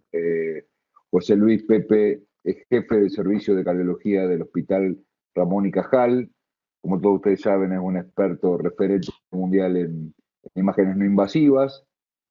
Ha sido jefe de servicio del Instituto Cardiovascular San Carlos, es miembro de honor de la Sociedad Americana de Ecocardiografía y participó muy intensamente en las guías de la Sociedad Europea de Cardiología. Es especialista de más es autor de más de 20 libros como editor y más de 300 artículos de revisión. Actualmente ocupa nada menos que el cargo de vicepresidente de la Sociedad Europea de Cardiología. Es un colega muy querido, he tenido la suerte y el privilegio de trabajar con él y aprendí mucho con él. Así que bueno, creo que va a tocar un tema que está un poco de moda y vigente, y lo cual es la insuficiencia tricuspídea, que está en permanente revisión. Así que es un gusto, Pepe, escucharte y bienvenido. Hola Pablo, queridos amigos. La verdad es que para mí es un placer estar aquí con vosotros y voy a ir directamente al grano porque sé que estamos fuera de tiempo, pero voy a daros unos conceptos, yo creo, claros y muy actuales. Primero, sabemos que la insuficiencia tricuspide es realmente importante, esto no hay duda. ¿Y por qué? Porque solo tener insuficiencia tricúspide ya es un factor de riesgo para tener mal pronóstico. De hecho, está asociado como un factor de mortalidad. Esto es igual que sea porque sea una válvula flail, como veis, de nuevo, la insuficiencia tricúspide severa está asociada con un peor pronóstico. También es muy frecuente después de implantar un marcapasos. Se ha dicho entre el 10 y el 39% de los pacientes con un marcapasos acaban con regurgitación tricuspidia. Y como veis, esa insuficiencia tricúspide post-marcapasos también es un factor independiente de peor pronóstico en nuestros pacientes. ¿Qué pasa cuando yo tengo una insuficiencia tricúspide idiopática? También es distinto. Bueno, pues es lo mismo. Aquellos que tienen insuficiencia tricúspide severa, con un ERO más de 40, es independiente de tener un peor pronóstico.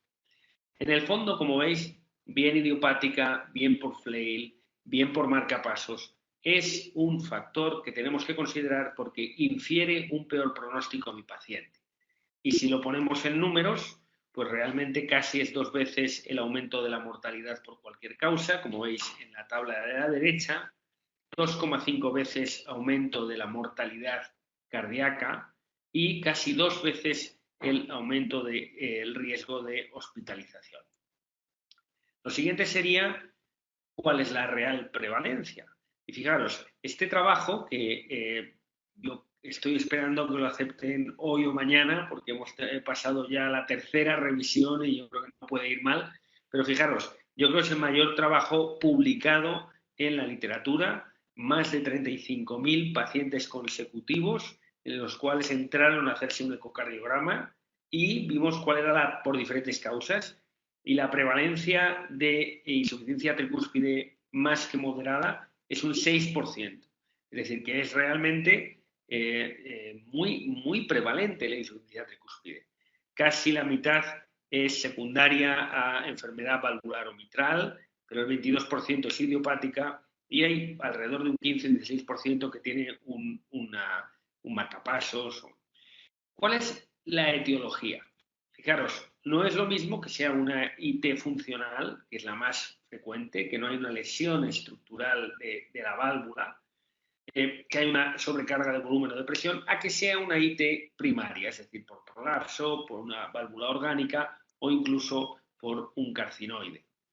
Pero hay que saber que en nuestro medio, en Argentina, en Europa, en Latinoamérica, en todos sitios, realmente la inmensa mayoría sufre de una IT secundaria. Y estos son los pacientes que más frecuentemente vamos a ver.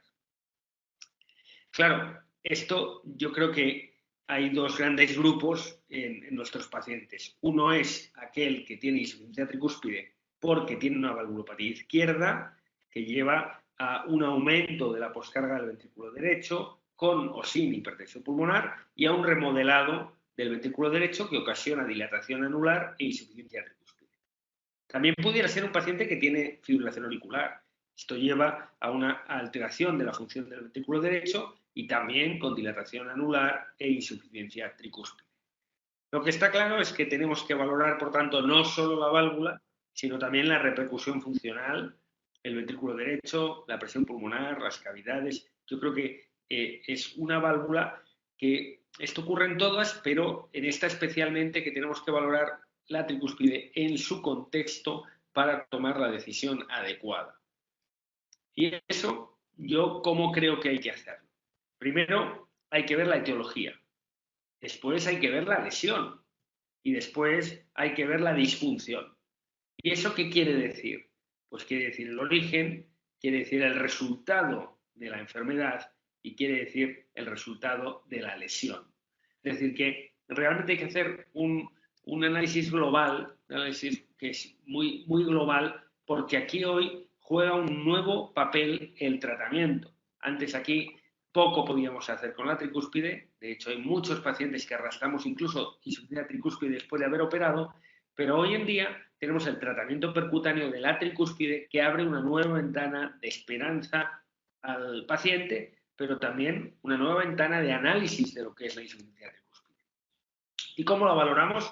Bueno, los métodos clásicos, el Doppler color, el jet del color, el ratio del jet de color con el de la aurícula derecha, esto es clásico. Yo creo que sin duda ayuda mucho ver qué pasa con la vena cava y el flujo sistólico reverso hepático, y esto es de un altísimo valor predictivo positivo, son datos antiguos.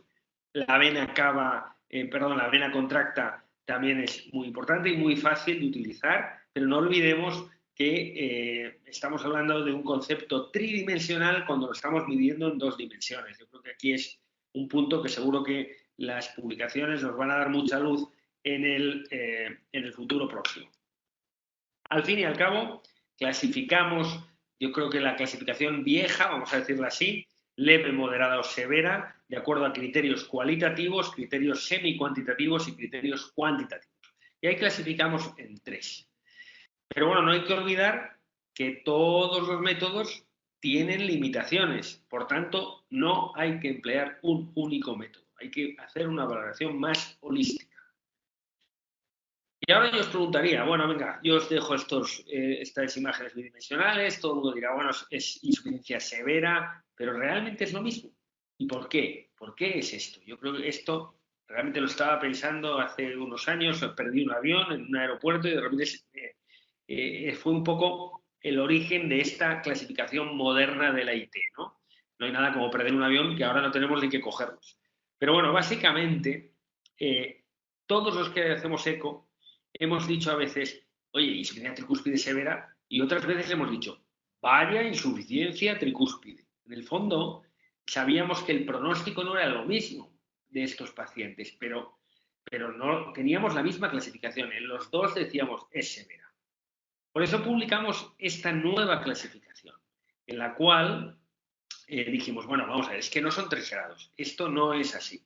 Realmente es leve, es moderada, es severa, pero luego hay otros dentro de severa, una vena contractada que sea muy grande no es lo mismo que sea masiva o que sea torrencial.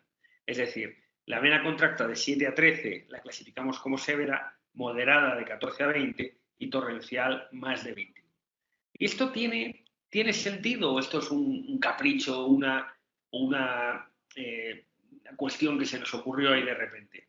Bueno, pues realmente tiene bastante sentido. ¿Por qué? Porque luego hemos visto y hemos analizado y han salido ya publicaciones también en Asia, pero esta fue la primera que salió de nuestro grupo, en el cual fijaros cómo en nuestros pacientes, aquellos que tenían insuficiencia tricúspide masiva o torrencial, si lo comparamos con las severas, se morían más o incluso se morían y se hospitalizaban más.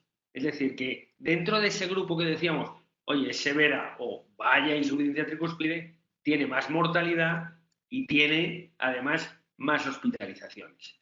Y esto ocurre en el primer año y es muy importante esto, porque lo mismo que ahora sabemos que no es lo mismo severa que masiva que torrencial, también podríamos decir, y es el motivo por el cual a mí se me ocurrió pensar en esta clasificación, que la reducción hacia abajo de grados también implicaría un mejor pronóstico del paciente. Es decir, que cuando yo estoy haciendo un tratamiento percutáneo y yo bajo de torrencial a severo, este paciente va a mejorar y sin embargo no lo hubiera visto si yo digo es severo y baja a severo. Es decir, que realmente necesitamos discriminar mejor qué quiere decir la severidad del paciente. Claro, yo creo que aquí es muy importante pensar en la progresión, ¿no? Así que es un continuo, la IT no es un hecho agudo, es una enfermedad crónica, es un proceso, Por eso el estadio 1 es aquel en que la insuficiencia tricúspide es leve, con un anillo de menos de 40, normal, se coaptan bien los velos. En estos casos, aquí no hay mucho que pensar. Si tiene una insuficiencia aislada, pues es un tratamiento conservador, no hay que hacer nada. Pero si es asociada a otras cosas, si ya el anillo es más de 40 o más de 21 milímetros por metro cuadrado, debería pensar que si yo le voy a operar de una válvula izquierda, tengo que hacer algo en ese anillo tricuspidio. Luego podemos pasar a una fase 2, en el cual ya la IT puede ser moderada, con un anillo más de 40 y que se ha dilatado progresivamente el ventrículo. Si yo tengo aquí una insuficiencia tricúspide que ya es severa, aquí, ojo, que merecería la pena hacer una anuloplastia en pacientes sintomáticos o cuando inicialmente ya hemos visto signos de disfunción del ventrículo derecho. Y por supuesto, si se añade una valvulopatía izquierda, aquí tengo que hacer siempre una anuloplastia tricuspidia. Y ya la fase 3, en la cual la IT es severa, no hay duda que aquí el aspecto quirúrgico es importante, obvio si tengo que ir con valvulopatía izquierda, pero no olvidemos que en pacientes que yo voy a hablar solo de operación de la tricúspide, la cirugía esta es una cirugía de alto riesgo, tiene una mortalidad entre el 10 y el 14%, o sea que no es baladí. Por tanto, yo creo que aquí las 3 fases que yo creo que desde el punto del vista del eco no solo es la cuantificación de la IT, sino también ver el anillo tricuspidio, ver la coaptación de los velos, ver el ventrículo derecho y ahí decidir qué tenemos que hacer.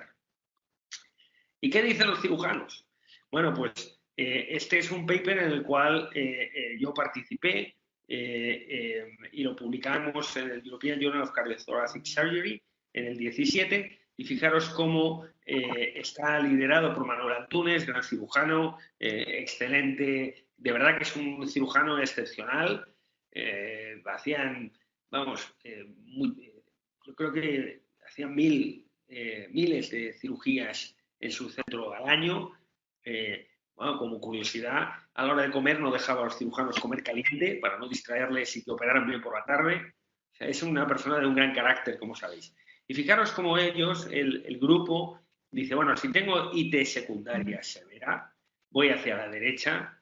Si no está asociado a cirugía del lado izquierdo, si yo tengo fallo ventricular derecho y presión pulmonar alta, ojo que este es un paciente de alto riesgo, vamos a seguirlo.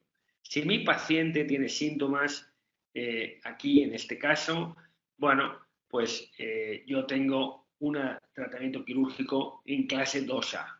Y realmente clase 1, decimos a la izquierda de la pantalla, vemos que es un paciente que va a ir a cirugía del lado izquierdo y que tiene IT severa. En este caso, no hay duda que tenemos que operarle y hacerle un tratamiento con clase 1. Pero el mundo ha cambiado.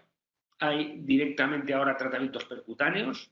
Nosotros ya tenemos una serie de pacientes en los que ponemos el CardioBand, que os voy a explicar brevemente en esta última parte de la charla. Tampoco quiero cansaros, que vamos tarde. Pero en todos, obviamente, le hacemos un transtorácico y un transesofágico, hacemos cateterismo izquierdo y derecho y, sobre todo, hacemos un TAC. El TAC es necesario, como veis aquí en la parte central, para ver dónde van a quedar los puntos de anclaje del CardioBand sobre el anillo tricuspidio, que hace una especie de C, que por otro lado, una C de Córdoba, que es exactamente igual que hace el anillo quirúrgico, tampoco es un anillo completo. Entonces, hay que saber que una calcificación, como vemos a la izquierda, severa, realmente del anillo es una contraindicación, no ancla bien ahí el CardioBand. Este es una imagen anatómica y aquí es como quedaría el anillo del CardioBand y es lo que vamos a hacer y vamos a ir apretando este anillo hasta una reducción, como ahora veremos, de la insuficiencia tricúspide.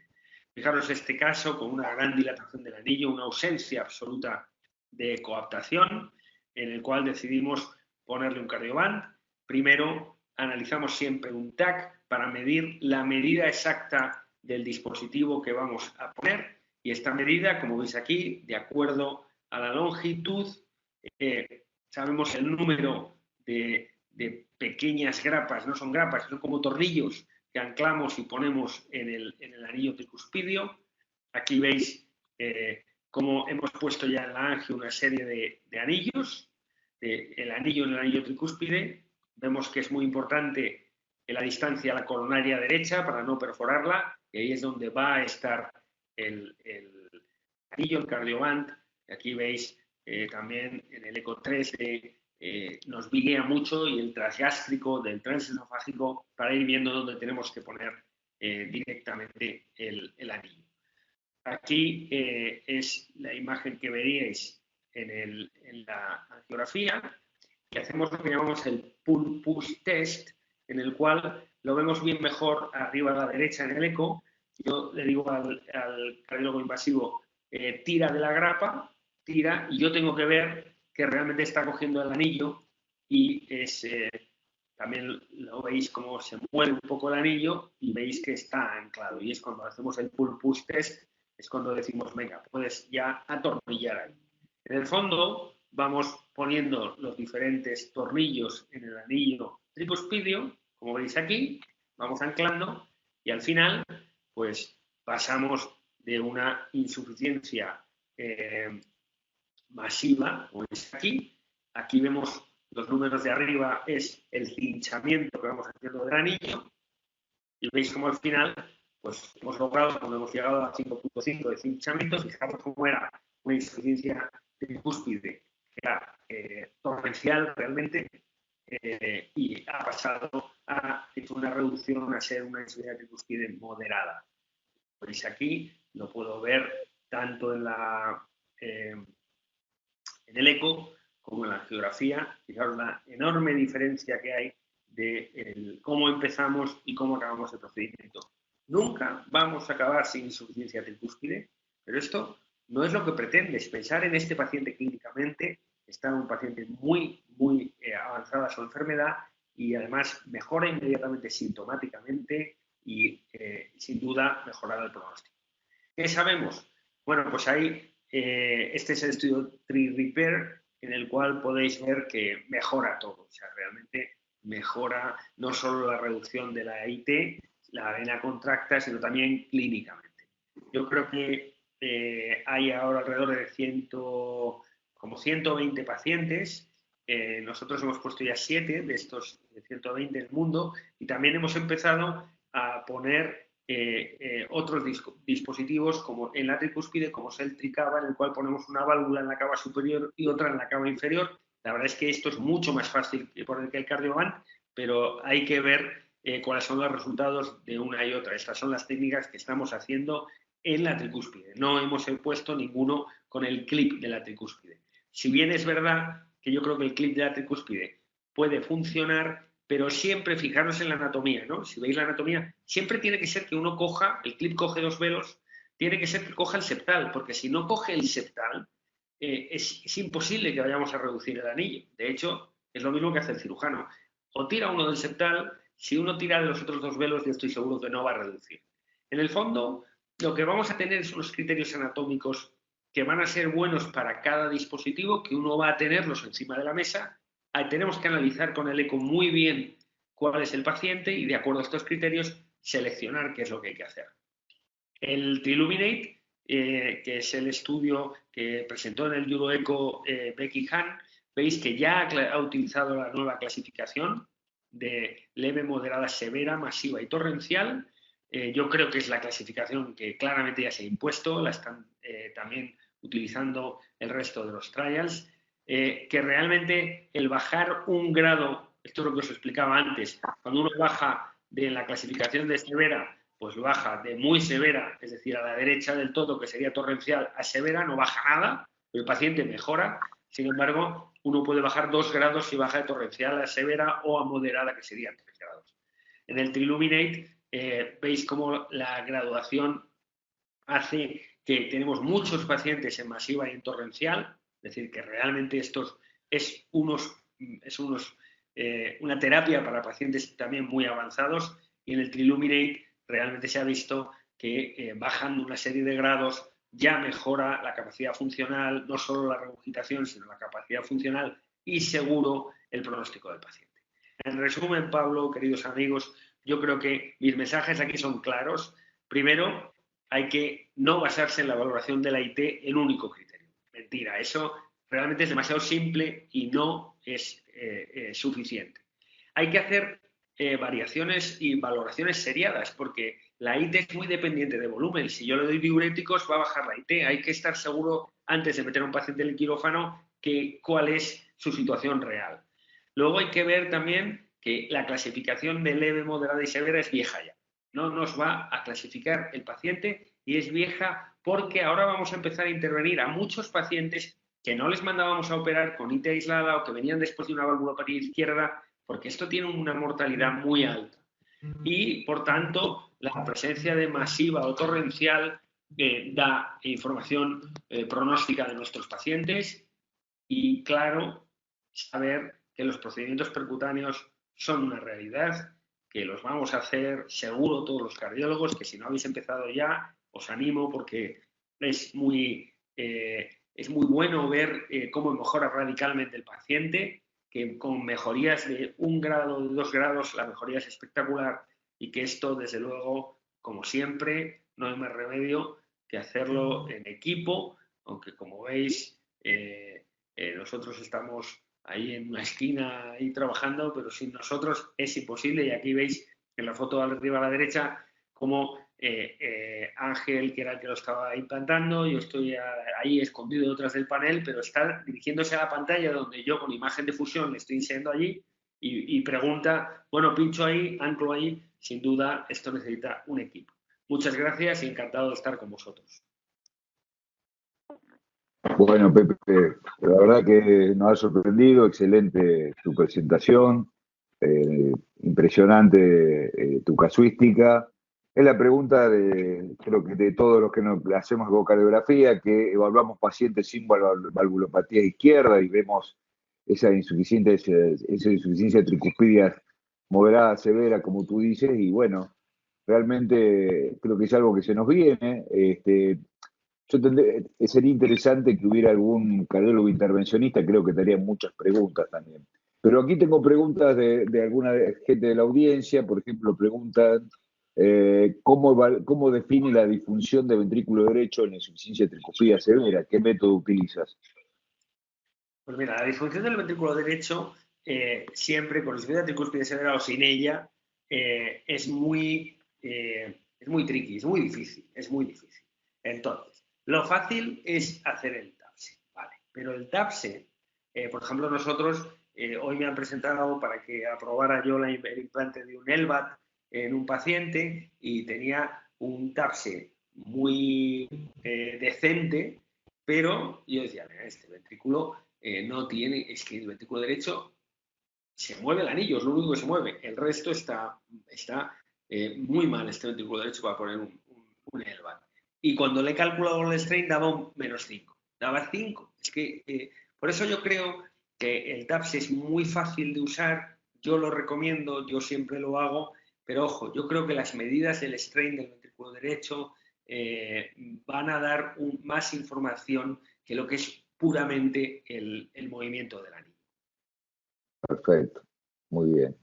Otra pregunta, si es apto el Cardioband para insuficiencia tricuspidia orgánica por fibra reumática o para válvulas reumáticas. Sí, yo creo que de momento no. Yo creo que de momento nuestra experiencia es formidable, O sea, realmente nuestra experiencia es formidable en resultados.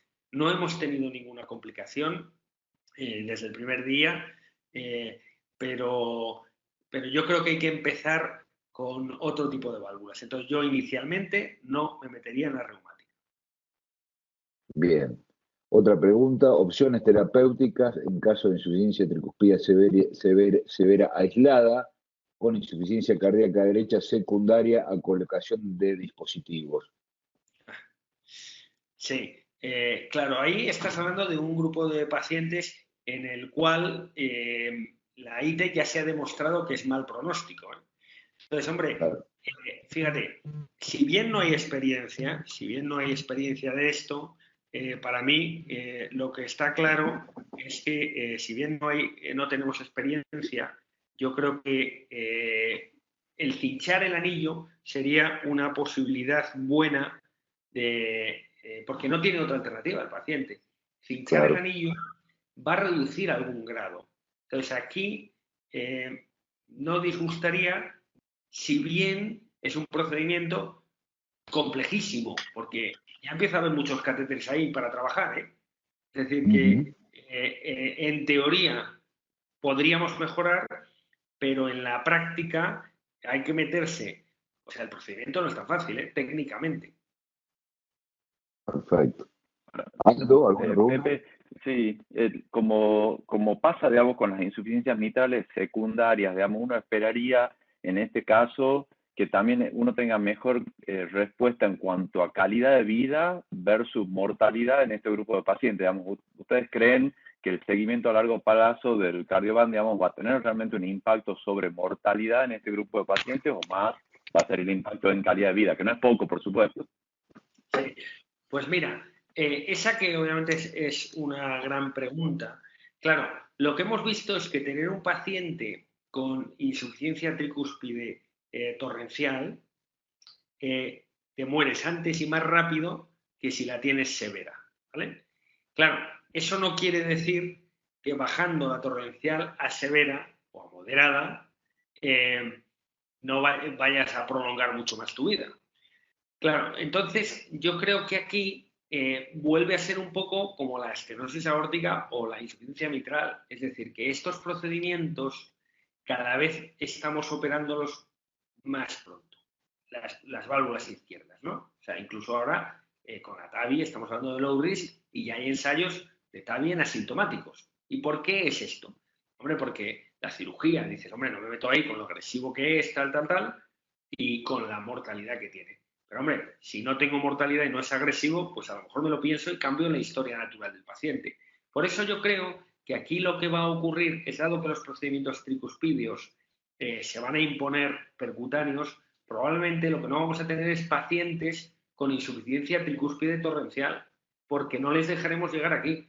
Nosotros, ¿y por qué les dejamos hoy en día? Y les damos solo diuréticos. Pues porque no queremos meterle en el quirófano, porque sabemos que ese quirófano tiene 14 o 15% de mortalidad, que es un disparate. Entonces yo creo que, como bien dices, yo creo que la calidad de vida es importante, es mucho más importante la mortalidad, pero probablemente es que vamos a mejorar la mortalidad porque no vamos a dejar evolucionar tanto la enfermedad.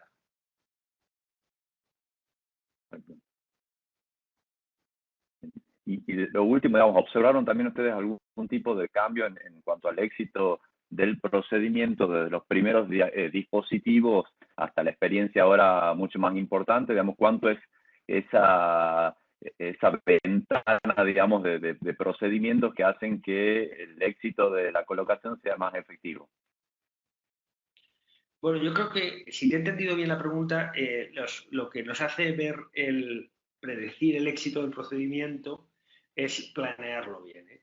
Es decir, es clave que nosotros yo he estado en todos, desde el Cardioband, y he estado en un procedimiento que fui yo el que dije, no, mira, vamos a parar y nos seguimos, porque hay que estar seguro que el paciente está muy bien seleccionado y que puedes anclar donde quieres anclar, que los tornillos no van a perforarte la coronaria derecha. Nosotros no hemos tenido ninguna complicación desde el día 1, pero la selección es fundamental para que puedas hacerlo con éxito, ¿no? Bueno, Pepe, dos preguntas muy cortitas, así ya vamos terminando. La utilidad, si utilizaron ecocardiografía tridimensional para la valoración y cuantificación. Y la segunda sería si podés repetir los valores de corte de los 5 grados de insuficiencia. Sí, yo creo que eso es fundamental. Mira, os voy a volver... ¿estáis viendo ¿veis la presentación o no? No está compartida ahora. Bueno, es que os iba a poner, por si queréis una foto, te la puedo mandar y tal. A ver si quieres que intento... O puedes nombrarla si quieres. O dónde la buscamos. Sí. Ahí estás. ¿Lo veis ahí o no? Ahí está compartido. Sí, ahí perfecto. Está compartido, sí. Bueno, pues ahí tienes el European Heart Journal Cardiovascular Imaging del 2017, Y básicamente, como podéis ver en la tablita, estamos viendo que aquí lo fácil es utilizar la vena contracta biplano, ¿vale? Y ahí lo tenéis. Pero con el 3D, claro, si podemos obtener en 3D directamente, esto es el área de la vena contracta, pues sería ideal. Claro, Pero si no, como a veces no se puede, pues si os fijáis aquí, realmente lo único que he hecho ha sido compartimentalizar la vena contracta, en vez de 7 a 20, pues hacer 3 grupos de vena contracta, hasta 13, hasta 20, más de 21. Y dices, oye, ¿por qué? Y claro, y la pregunta seguro que dices, oye, Pepe, ¿y tú estabas ahí en el aeropuerto, perdiste un avión, y por qué se te ocurrió esto? Pues porque estaba leyendo los resultados del Scout. Y entonces, al leer los resultados del Scout, dije, hombre, pero es que esto claramente son diferentes grupos. Todo lo metemos en Severa, pero las gráficas, yo cortando a ojo por dónde salían, vi esto. Y por eso, inmediatamente pasamos a ver nuestros pacientes inmediatos, que es este es el paper, el siguiente, que tenéis ya en el 2019, cómo se mueren muchos más y se hospitalizan muchos más. Pero básicamente, pues, la vena contracta, partirla de 7 a 13 hasta 20 y más de 20. Fantástico. Bueno, Pepe, realmente ha sido muy atento, muy amable, muy educativo todo lo tuyo. Yo creo que por una cuestión de que ya estamos cerrando el tiempo de este webinar, en lo personal te quiero agradecer mucho tu exposición, que ha sido muy interesante, algo revolucionario. No sé, Aldo, si quieres dar algunas palabras. No, lo mismo, agradecer a todos los expositores. Muchísimas gracias, doctor Zamorano. Un lujo tenerlo para este primer webinar organizado por el Comité de Imágenes de la FAC. Bueno, Encantado de estar con vosotros siempre. Bueno, gracias Pepe nuevamente y bueno, buenas tardes a todos. Vamos a dar por cerrada la sesión. Muchas gracias.